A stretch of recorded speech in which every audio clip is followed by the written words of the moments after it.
اب میں عرض یہ کر رہا تھا کہ اس سے ہم جو کتاب پڑھ رہے ہیں اس کا تعلق کرامت سے ہے. حضور قندر بابا اولیاء رحمۃ اللہ علیہ کی کرامت سے ہے جو اولیاء اللہ سے صادر ہوتے ہیں. کرامت کا اب مطلب کیا ہوا؟ معجزے کا مطلب کیا ہوا؟ جادو کا مطلب کیا ہوا؟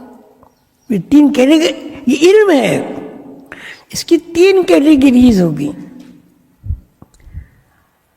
اول درجہ جو اللہ کو، اللہ کے رسول کو پسند بھی ہے اور اللہ اور اللہ کے رسول کی عادت میں بھی شامل ہے، اور پیغمبروں سے بھی معجزے صادر ہوئے، حضور پاک صلی اللہ علیہ وسلم سے ہی معجزے صادر ہوئے. یہ تین کیٹیگریز میں ایک پیغمبروں کے لیے مخصوص ہے، ایک اولیاء اللہ کے لیے مخصوص ہے، ایک شیطانوں کے لیے مخصوص ہے. لیکن شیطانوں کے لیے جو چیز مخصوص ہے اس میں دو باتیں بہت زیادہ ذہن میں رکھنے کی ہیں. ایک یہ کہ وہ اللہ کا ناپسندیدہ عمل ہے، اللہ تعالیٰ اس کی اجازت نہیں دیتے، اللہ تعالیٰ اس سے ناخوش ہوتے ہیں. دوسری یہ کہ جادو جو ہے اللہ تعالیٰ سے بغاوت کرنے والوں کا عمل ہے. اور معجزہ و کرامت کے بارے میں تو میں نے بتا ہی دیا، اولیاء اللہ سے سبزت ہوتی ہے، معجزے پیغمبر علیہ السلام سے ہوتے ہیں. اب یہ جو کچھ آپ نے پڑھا ہے یہ کرامات کے زمرے میں آتی ہیں. اس کو ہم نہ استعداد کہہ سکتے، اس کو ہم نہ معجزہ کہہ سکتے، اس کو ہم کرامت کہتے ہیں. اب ہمارے سامنے سوال یہ ہے کہ یہ معجزہ اور کرامت صادر کیسے ہوتی ہے؟ تو معجزے کے لیے تو ہمیں بہت زیادہ طویل وقت کی ضرورت ہوگی. کرامت کے بارے میں تھوڑا سا بیان کرنا چاہتا ہوں. کرامت کو آپ خرق عادت بھی کہہ سکتے ہیں، یعنی وہ عمل جو عادت میں شامل نہ ہو یا جس عمل میں وسائل زیر بحث نہ آتے ہوں، یعنی اس کے صدور ہونے میں وسائل زیر بحث نہ آتے ہوں یا ایسے وسائل زیر بحث آتے ہوں جو عام طور سے ہم سب لوگ کسی کام میں وسائل استعمال کرتے ہیں. اب مثلاً جیسے اب اس میں حضور قندر بابا نے یہ ہے کہ درخت بھی باتیں کرتے ہیں، درخت بھی باتیں کرتے ہیں. تو ایک وہ 1D17 گھر کا ایک قصہ ہے. تو حضور قندر بابا جس کمرے میں رہتے تھے اوپر، اس میں ایک کھڑکی تھی. تو اس کی کھڑکی کے سامنے سڑک پر ایک بادام کا درخت تھا، اس میں بادام بھی لگتے تھے. ایک طرف بادام کا درخت تھا اور ایک طرف بیری کا درخت تھا، اس میں بیر لگتے تھے. وہ یہ فرماتے ہیں کہ یہ باتیں بہت کرتا تھا اور میں باتوں سے ڈسٹرب ہوتا تھا، میرے کام میں خلل پڑتا تھا. اب کیا کام تھا؟ ظاہر تکوین کا کام تھا. اس سے ایک بات ثابت ہی ہوئی کہ اولیاء اللہ سے اللہ کی دوسری مخلوقات بھی باتیں کرتی ہے. ایک بات. دوسری بات یہ سامنے آئی کہ جس طرح ہم بات چیت کرتے ہیں تو اس طرح درخت بھی بات چیت کرتے ہیں. میں نے حضور قندر بابا رحمۃ اللہ علیہ سے پوچھا تھا کہ حضور یہ کیا باتیں کرتا ہے، اتنی باتیں جب یہ کرتا ہے کہ آپ کا کام میں حرج ہوتا ہے تو کیا باتیں کرتا ہے؟ کہنے کے بعد اپنے خاندانی افتخار کا ذکر کرتا رہتا ہے، میرا خاندان یہ تھا، میرا خاندان وہ تھا، میرے بابا آدم وہاں پیدا ہوئے، میں یہاں ہوا، یہاں میں کس طرح آیا، کس طرح یہاں بادام کی گٹھلی پڑی، یہاں اس قسم کی کہتے ہیں زیادہ تر خاندانی افتخار کی بات کرتا ہے، اور اس میں ریپیٹیشن بہت ہے، تو میں سن سن کے عاجز آ گیا ہوں۔ پھر میں نے کہا ہوا کیا صاحب، یہ درخت کیسے غائب ہوا؟ وہ کہنے کہ بس وہ ایک دم میں بہت ہی پریشان ہو گیا، عاجز ہوا۔ تو اچھا فرشتے بھی ایک مخلوق ہے، آپ کو سب کو پتہ ہے، اس کی بہت قسمیں ہیں، 4 قسمیں تو مشہور ہیں، لیکن ان 4 کی بہت سارے قسمیں ہیں۔ اب 4 قسمیں، ملائکہ عارضی جیسے زمینی فرشتے، ملائکہ انصری، ملائکہ سماوی، ملائکہ نورانی اور ملائکہ اعلیٰ۔ یہ 4 قسمیں جو ہے، یہ 4 گروپ ہیں، 4 گروہ ہیں۔ پھر بہت سارے ہیں، ایک نہیں ہے، فرشتے بہت ہیں، میکائیل ہے، اسرافیل ہے، اسرائیل ہے، مہمائیل ہے، سمنائیل ہے، بہت سارے فرشتے ہیں۔ لیکن 4 جو فرشتے ہیں ان کا براہ راست اللہ کی مخلوق میں اور اللہ کے معاملات میں اور نظام کائنات میں دخل ہے۔ اور انشاءاللہ آگے فرشتے آئے گا تو پھر اس کی تفصیل اللہ نے توفیق دی، انشاءاللہ بیان کرنے کی کوشش کروں گا۔ تو اب اس سے دیکھیں درخت بھی باتیں کرتا ہے۔ اب اس بات سے ہم یہ نتیجہ اخذ کرتے ہیں کہ کائنات میں جو بھی کچھ ہے سب باتیں کرتے ہیں، سب آپس میں گفتگو کرتے ہیں، سب اپنے خاندانی افتخار تنزل یا خاندان کی ابتری بدتری سے واقف ہے۔ یعنی جس طرح ایک آدمی کا خاندان ہوتا ہے اس طرح فرشتوں کا بھی خاندان ہوتا ہے۔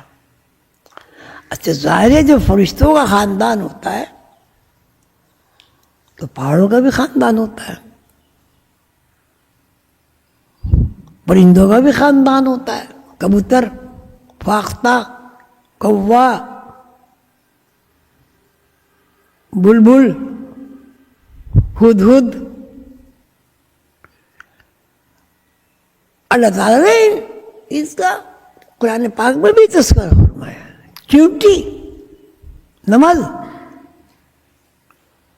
اور کیا عنکبوت، مکڑی۔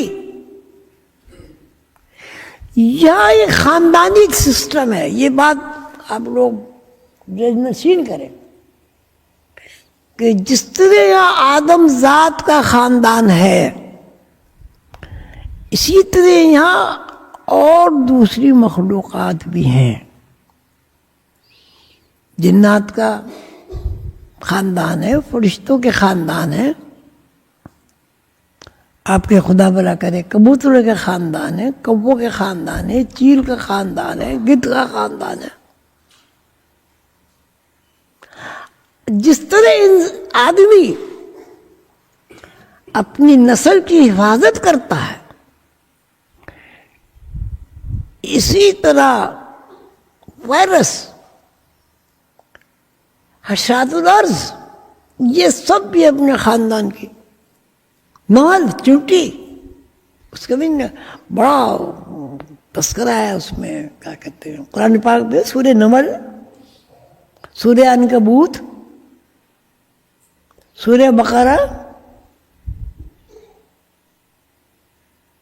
اور خاندانوں کا بھی تذکرہ ہے، سورہ آل عمران، سورہ نساء، سورہ مائدہ. چاند سورج کے بھی ہے، سورج قمر، سورہ والشمس. اس سے یہ ثابت ہوا کہ یہ پوری کائنات ایک کنبے کی حیثیت رکھتی ہے. پوری کائنات ایک کنبے کی حیثیت رکھتی ہے، اور اس کنبے کا کفیل اعلیٰ اللہ تعالیٰ ہے.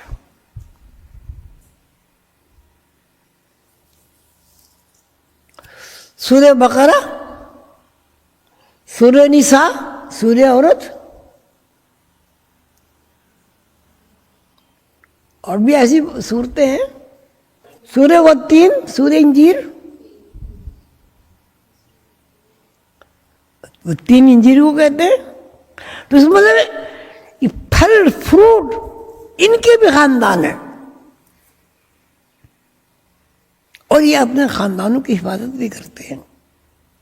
بیمار بھی ہوتے ہیں، مرتے بھی ہیں، پیدا بھی ہوتے ہیں. اسی بات کو اللہ تعالیٰ نے فرمایا احسن الخالقین، کہ میں خالقین میں بہترین ہوں. خالقین سے کیا مراد؟ احسن الخالقین، خالقین میں بہترین. اب ایک خالق تو اللہ ہے، اب اللہ سے تو بڑا کوئی ہے ہی نہیں. خالقین یعنی اللہ تعالیٰ نے مختلف مخلوقات بنائی اس دنیا میں، اس کائنات میں. یہ دنیا تو بہت چھوٹی سی ہے. میں نے ایک دفعہ حضور قلندر بابا کی خدمت میں عرض کیا، اس دوسرے سیاروں میں اور دوسری دنیاؤں میں، دوسرے کہکشانی نظاموں میں، بے شمار سورجوں میں ہماری دنیا کی کیا حیثیت ہے؟ کتنا بڑا سیارہ ہے، کیا ہے؟ تو انہوں نے فرمایا آپ تصور کریں ایک بڑے گنبد کا،